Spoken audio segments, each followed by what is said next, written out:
Good morning, everyone. First of all, of course, thanks Emmy and thanks Emmy's great team and EMI team at NTNU for this event. And I learned a lot from the previous two talks from Bob and John. And actually, I met the two of them actually earlier, right? And we discussed a little bit about EMI teaching. So I had a PowerPoint presentation, but hopefully I can keep it on time. Oh, I missed. And but I sort of a little changed my mind a little bit as I was listening to the two of you. But I'm going to do a slightly different styles because I know you guys read very fast. So I'm not going to read my slide. I'm just going to say, first of all, for my experiences teaching ecology in English for the past couple years, I constantly thinking about my motivations. I mean, other than like, the university want us to. My personal motivations. And I think from the talks you guys heard, I can pretty much summarize my two motivations as trying to help students to gain language capital, I guess, as Bob just said. I think that's, the take home on this slide. What I did from teaching in Chinese and then switching to English on the same topic, there are a couple of things I did, but I think the most important thing is that I cut content. So actually, both of, especially John mentioned, to save time, to have more time, because not only I get slower when I teaching English, students get slower too in understanding what I said, in responding to my questions. Well, I'm always like a freestyle, no structure type of teacher. Therefore, I bounce off students' questions and responses a lot. And that's why I quickly realized as soon as I switched to English that I just need more time because they are not responding. And I can tell from their face, they're still processing what I just said. Therefore, they could not respond. And of course, I have to allocate more time on specific subjects. And that's why I actually highlight here from my own experience teaching ecology. Ecology is kind of interesting because it's an interdisciplinary science. So I fall kind of between natural science like physics and chemistry and between like social science, like management and like policy. So it's a little bit subjective, not like totally objective science.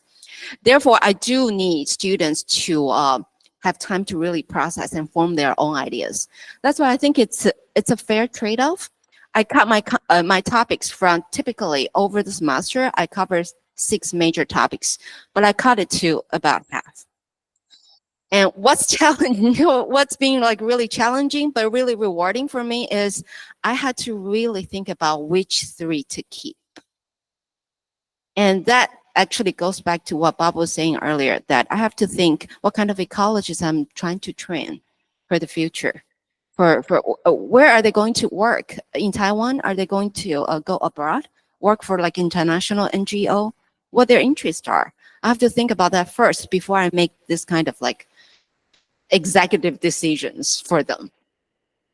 And I, of course, spend more time on each topic. Well, once I cut it in half, I have more time. Then I can do things like less lecturing and more interactions, particularly encourage them to interact among themselves, group discussion, one-on-one, like peer discussion, to come up with solutions, even trying to define a complex concept they never heard of, or they probably look up on Wikipedia, but they couldn't really understand it fully on their own. So hopefully through peer discussion, they can learn from, exchanging ideas with their classmates. And I found it very interesting because, like I said, I'm a freestyle kind of a teacher. So I ask them questions all the time when I was teaching in Chinese. But then I realized as soon as I switched to English, this kind of interaction is not working between me and the class because they're just going to be like silent. But if I allow them to form their own small group and kind of like off the stage and like talking among themselves, then I can get some discussion, like a real discussion going on. So that's probably helpful, hopefully. Now, the last part I want to cover is some of my observations from the past couple of years. The first is I think students, when you switch to their L2, the second language, they really are not as competent. So they So they rely less on words when they are trying to express their ideas. And by encouraging them, so that's when I switched to like inviting my students on board and like draw diagrams and using graphics to express themselves.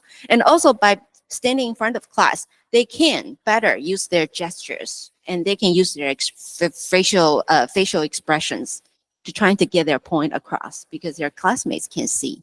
They can observe this person. So I don't know if it's good or bad, but so far I think it helped, especially for those whose English ability is slightly lower than other classmates. I think it really helps them.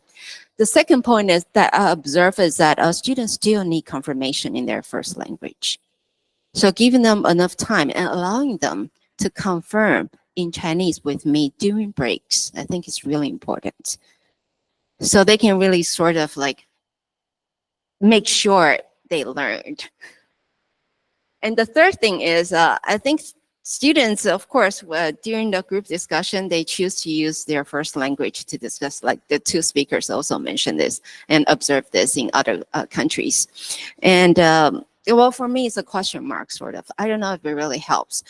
Hopefully, I can see they definitely learn better, but I also feel like it's different when you are engaging a discussion using a different language because I don't know, that allows you the ability to communicate with people from a very different cultural background. That by itself is very important.